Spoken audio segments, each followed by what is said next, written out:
What's going on, everybody? Nice guy driver. So one of the unfortunate things is people, when they find themselves on your channel, they're introduced to your channel from one video. Sometimes they never watch another video. And people will gravitate to that one video in the comments, and it happens to be a negative video, like most of them are, because rideshare, I wouldn't say is unpleasant necessarily. It just doesn't pay what drivers want it to pay. So this is the comment I get. Probably not every person. I would probably say 1 out of every 10 people will say, well, if rideshare is so bad and it doesn't pay what you want it to pay, why keep doing it? This is probably going to be the last time I'm going to explain my reasonings and reasons that I think other people continue to drive. This just happens to be the video. You can go check this video and see the comments. I said how to make $30 an hour driving for Uber and Lyft, usually through cherry picking. Because even though pay is bad, if you pick the right rides, you're not driving 8 to 10 hours a day, and you're still gonna be able to make that $30 an hour for however long you want to drive. Usually a minimum 4 to, I would say, 8 hours. Reasonable driving. Not 10, 12 hours, not really needed, unless you're trying to make $300, $400, maybe $500 a day and not have a life. You could drive more. But just for people that you want a life, but you still want to maybe make $150 to $200 a day, you got to cherry pick. Now, why do we keep driving and we complain? And see, all you see is videos of drivers complaining. It's only because of the two biggest players in the rideshare game.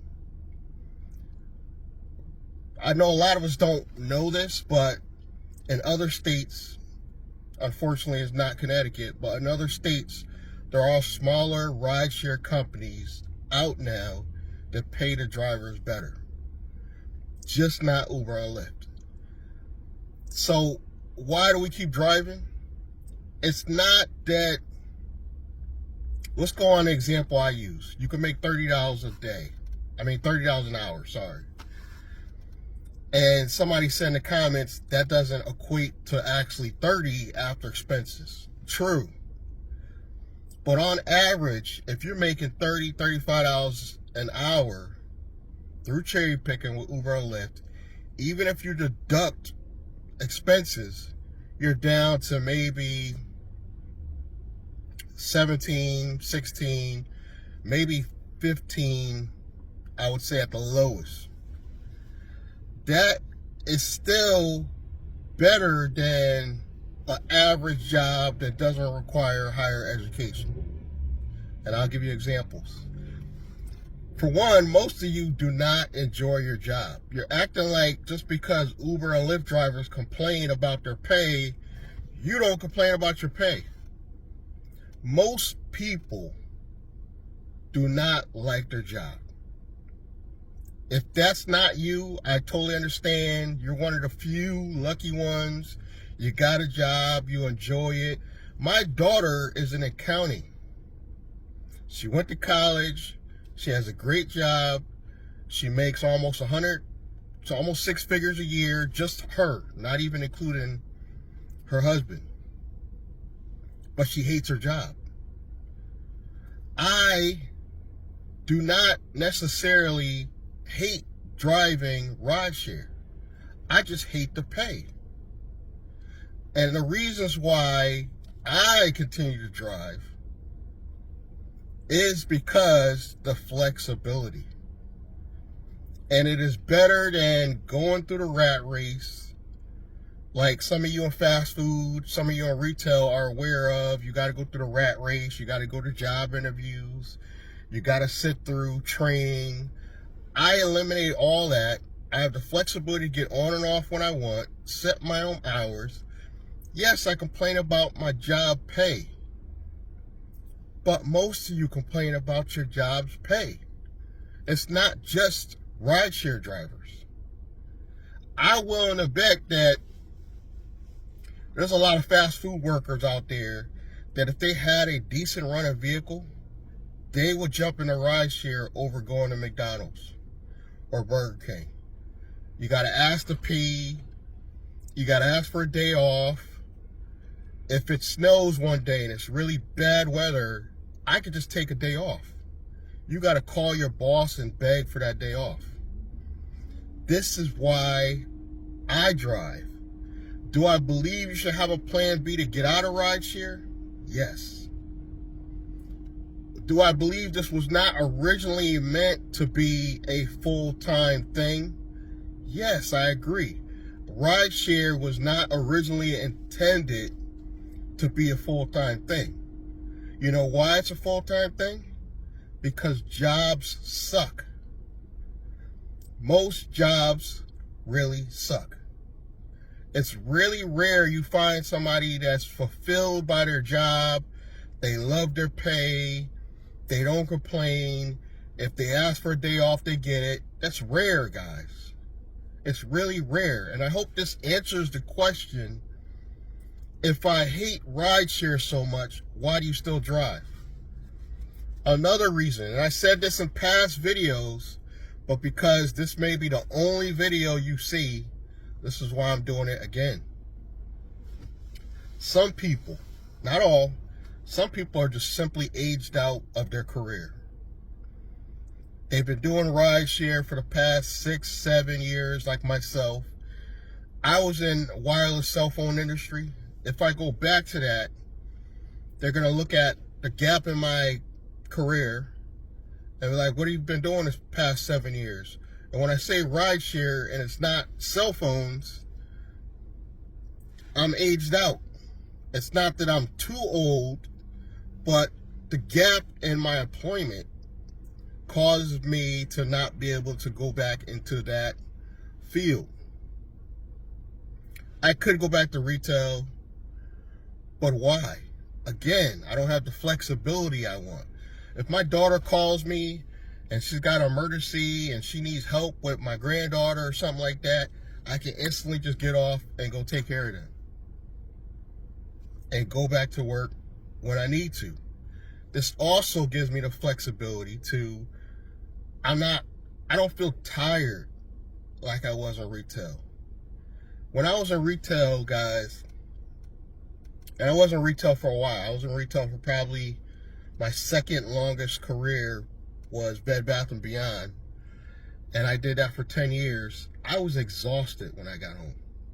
I wasn't just a salesperson. I was in the receiving department for most of that 10 years.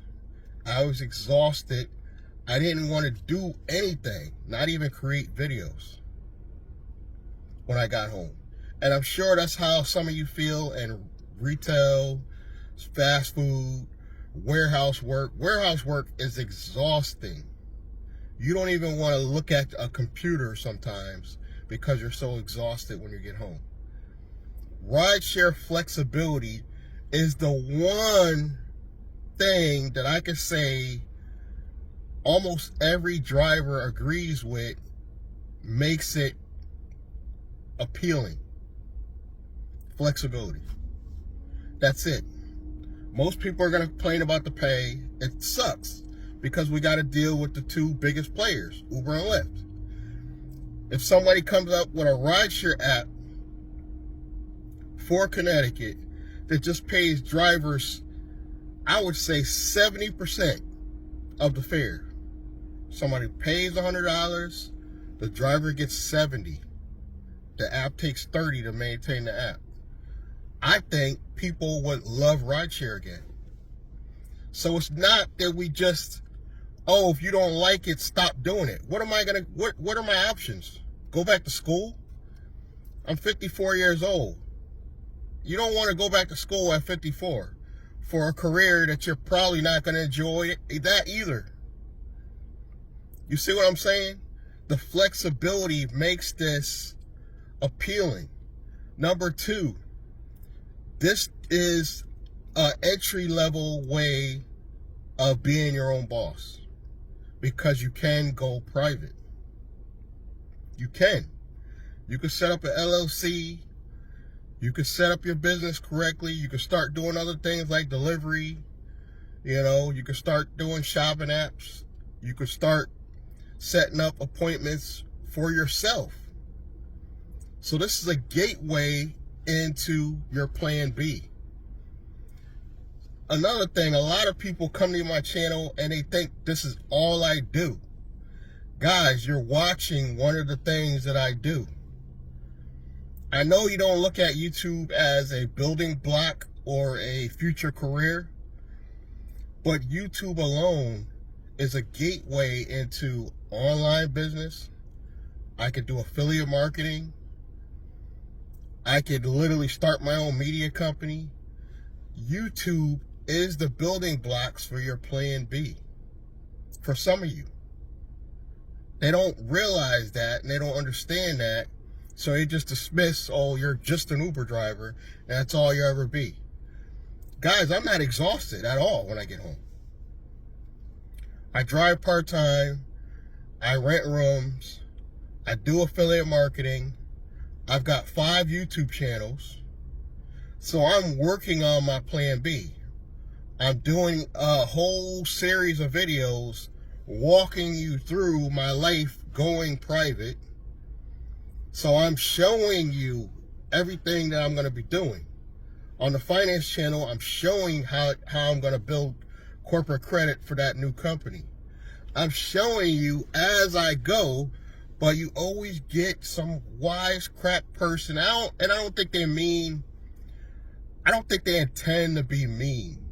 Some of them. They're really just confused because most of the videos are negative. Most of the videos are what? Drivers complaining, oh, Uber and Lyft suck. I'm going on strike. The strikes really don't help. I mean, maybe in the long run, but I'm going to be honest with you guys. I was wrong about one thing. And I'm willing to admit I was wrong. I thought that because I enjoyed Rideshare so much back in 2018, I thought we had a good 20, 30 years of this. And even though I'm 54, I'm relatively in good shape. I don't have diabetes up to so far, knock on wood. I'm not sickly, other than a common cold or something like that, you know. I thought we had 20 or 30 years of this, of being a rideshare driver. And I thought, why did I think this? But I thought Uber and Lyft pay was not going to get necessarily better, but just stay stable. And that's when it was probably 60-40 split. You know, they were taking 60%, you know, giving the driver 40%, you know. Some people were saying 50%, but that was on usually the higher tiers, you got better pay. Guess what? Drivers are reporting the higher tiers, Comfort, Black, XL, they're getting screwed too. They're now getting less than 50% for each and every ride because Uber particularly is getting desperate. And all Lyft is a copycat. Lyft has very few ideas that they have that make them different from Uber. So I've been preaching on here for a long time. Connecticut needs another app. Other states have other apps to pay drivers better. I think Arizona, they got what, Hum. And now they got a new one called Pax, where you can schedule rides coming out. Minnesota probably has 5 or 6 different companies now, thanks to Uber screwing the drivers there, and now the new laws kicked in. New York has several different ways to get around, because variety helps with the economy. It's good to have variety, but because the biggest 2 players, Uber and Lyft, they constantly are coming up with new ways to screw the driver, because that's the only way they can siphon more money. They can only charge the customer so much. And they are screwing passengers as well, but because the passengers don't have another option other than public transportation, which sucks in most places, they have to deal with it. They have to deal with it. But it's not that I don't enjoy rideshare. I actually love meeting, and I'm an introvert, mind you. But somehow, when I made the transition out of retail really made me hate people. I'm talking, I hated people with a passion, to the point where I wanted to just come home and not talk to anyone. But rideshare did something to me that I can't really explain. It changed me somehow. I'm still an introvert, but somehow there's a small switch. When I got a person in the car and they're not facing me, I have really interesting conversations. The fact that I'm dabbling with AI, I have good conversations on that. I'm not big on sports, but I try to keep up a little bit.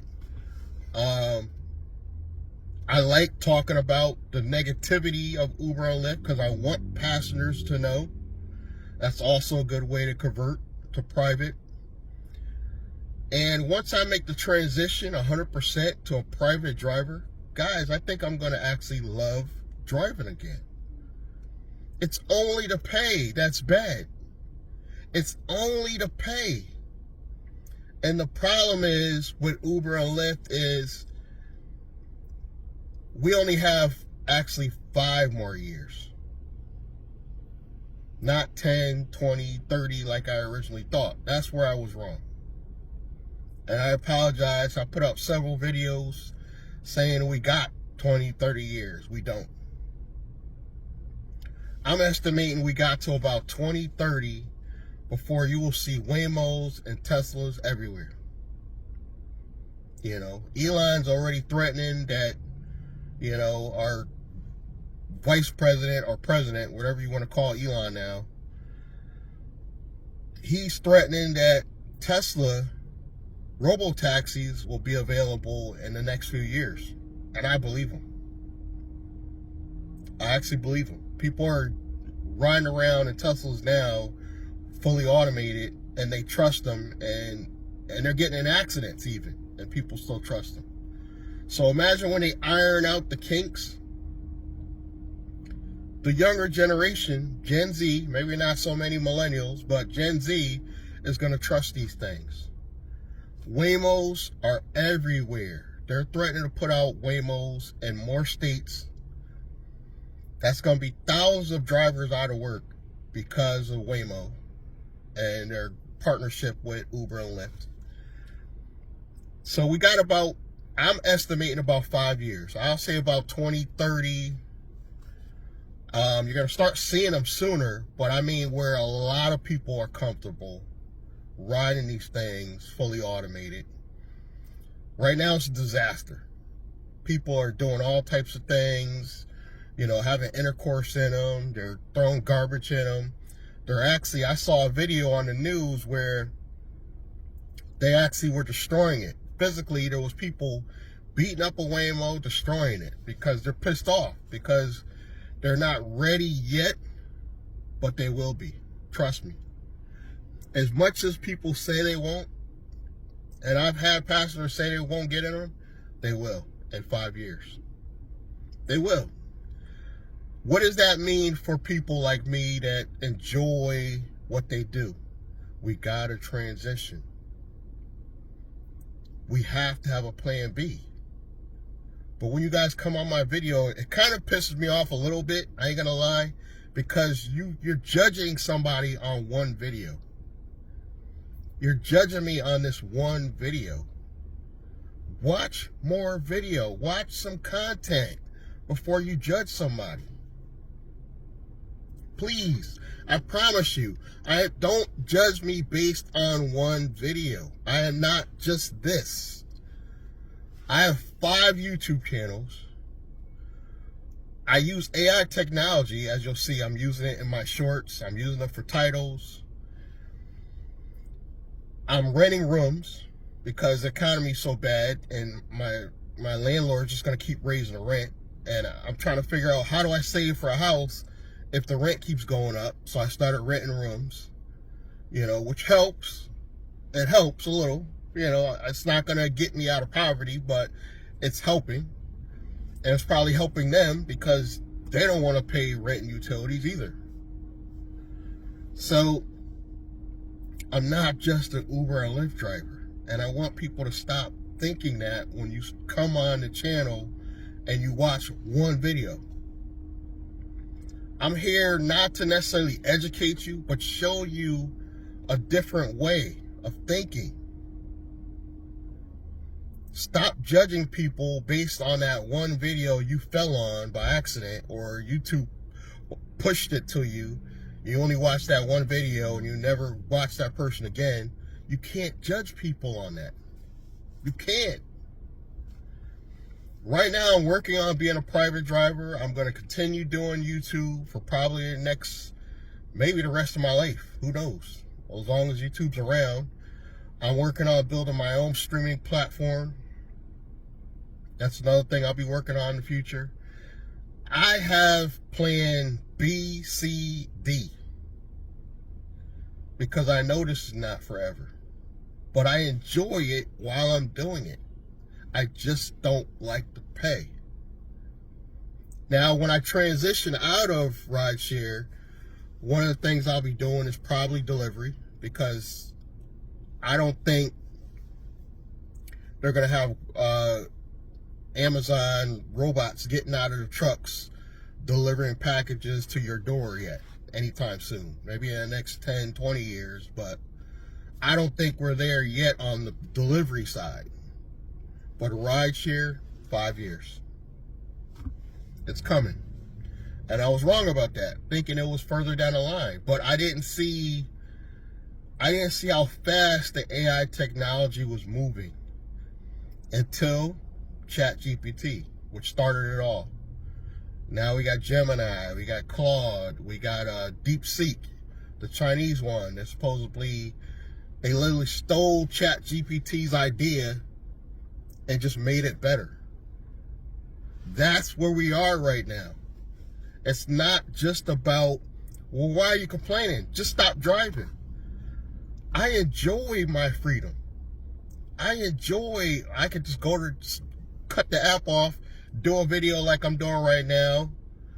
I can stop, go eat. I can go to the bathroom. I can go for emergency if something happens to my family. You guys gotta what? Go ask your boss. I am my own boss. I'm my own boss right now as an independent contractor.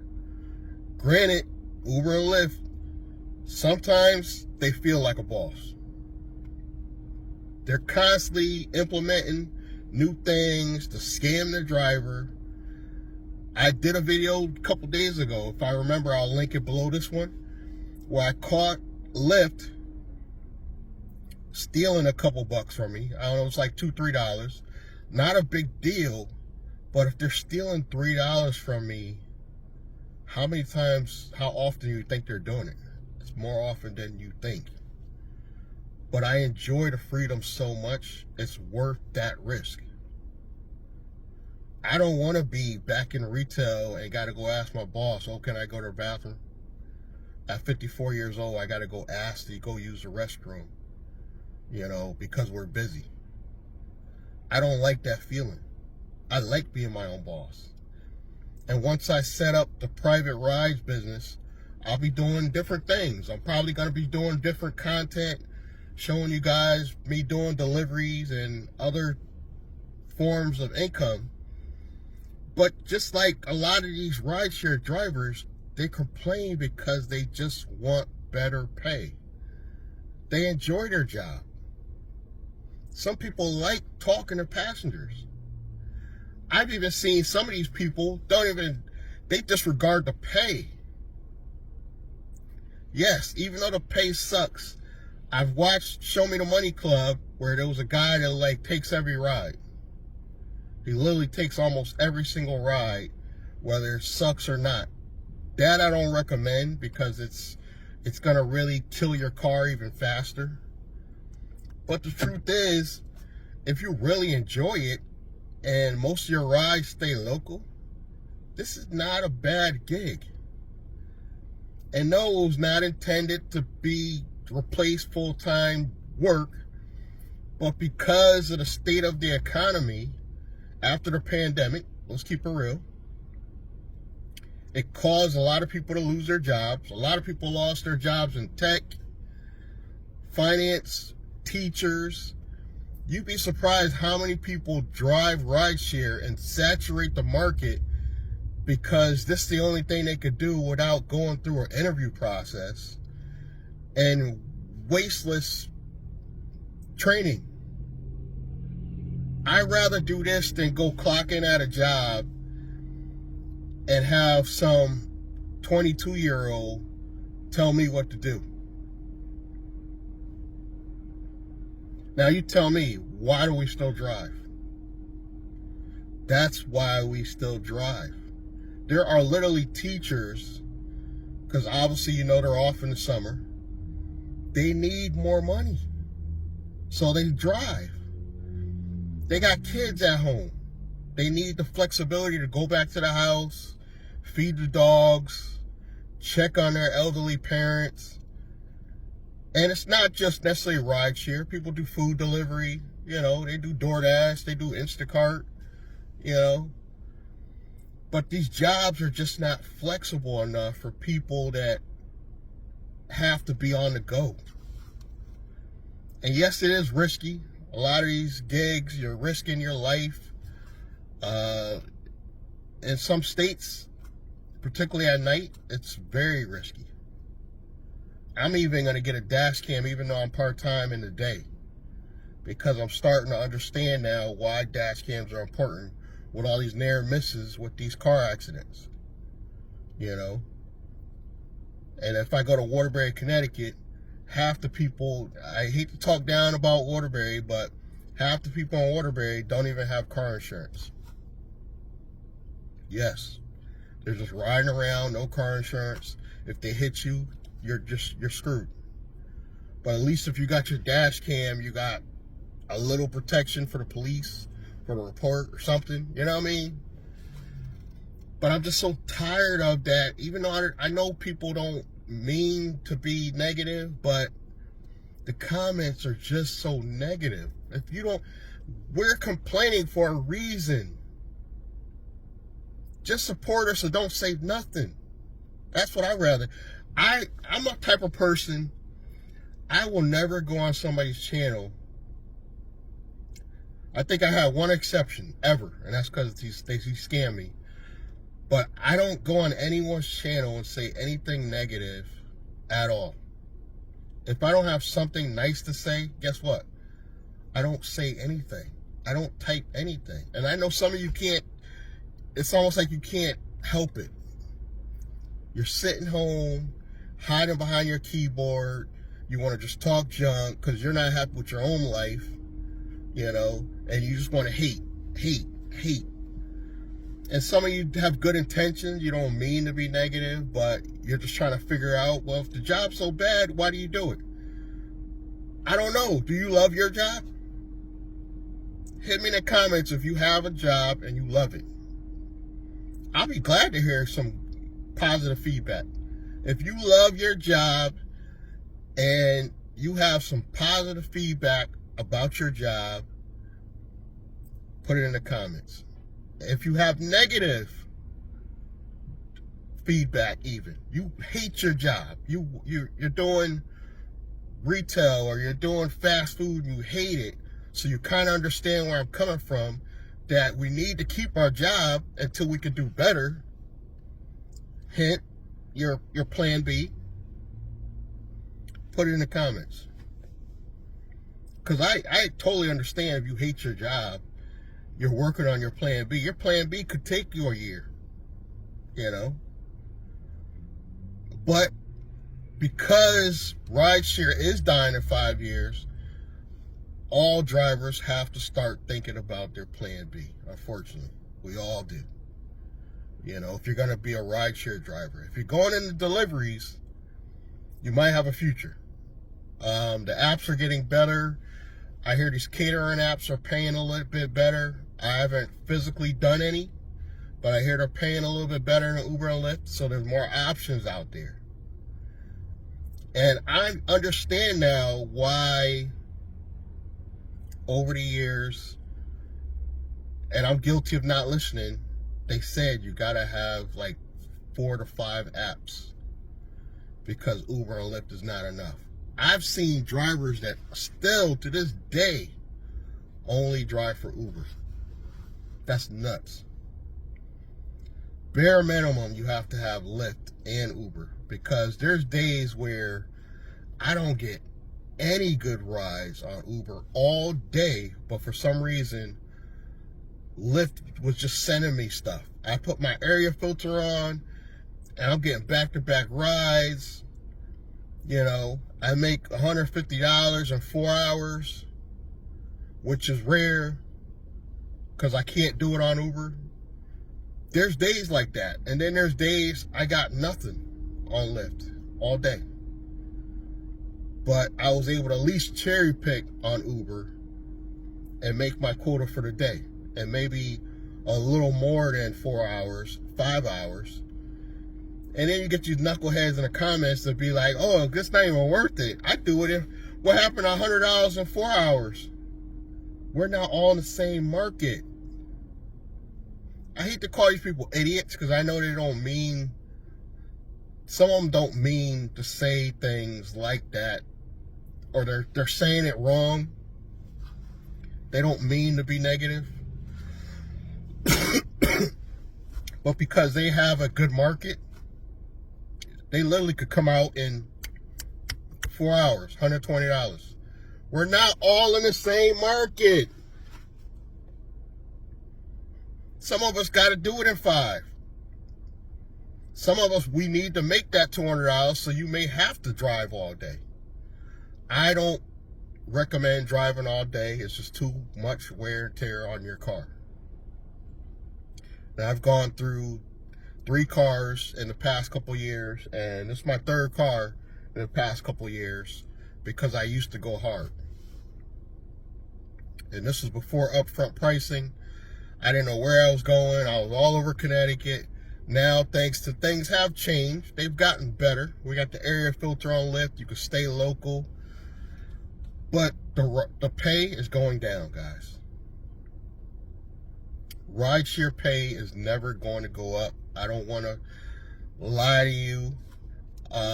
Rental programs, both Uber and Lyft, will never work. They're too expensive. And now the apps are throttling you back. So they can literally get pissed off that you cherry picked all day and just throttle you back where they don't send you anything. But, you know, trip radar. It's happened to me.